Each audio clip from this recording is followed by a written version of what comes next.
At Maria Rivera, handa nga bang ma-meet ang ex-girlfriend ni Dingdong Dantes na si Antoinette Tos? Huwag mahuli, tutok na sa unang balita.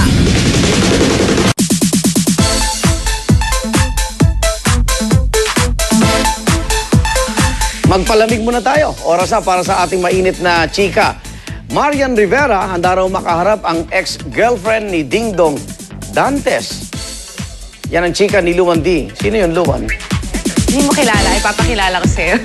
Ay, yung dumating sa Pilipinas. Yes. Napanood ko sa Mars. Okay, eto na, Igan. Willing nga si Marian Rivera na mamit ang ex-girlfriend ni boyfriend na si Dingdong Dantes, si Antoinette Tos. Sa ulat ng Philippine Entertainment Portal, walang nakikitang masama si Marian sa oras na makita niya ang dating kasintahan ni Dong. Ayon sa Kapuso Primetime Queen, past is past at kung walang ginawang masama sa kanya, walang dahilan para hindi niya pakitaan ng mabuti ang dating aktres. Nasa bansa ngayon si Antoinette na matagal nang nakabase sa Amerika. Napabalita na rin na gusto rin daw ni Antoinette na mamit si Marian.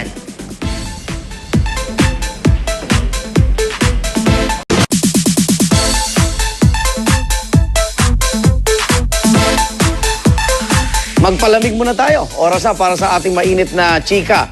Marian Rivera. At Maria Rivera, handa nga bang ma-meet ang ex-girlfriend ni Dingdong Dantes na si Antoinette Tos?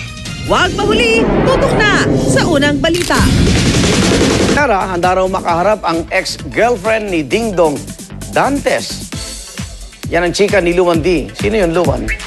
Hindi mo kilala, ipapakilala ko sa'yo.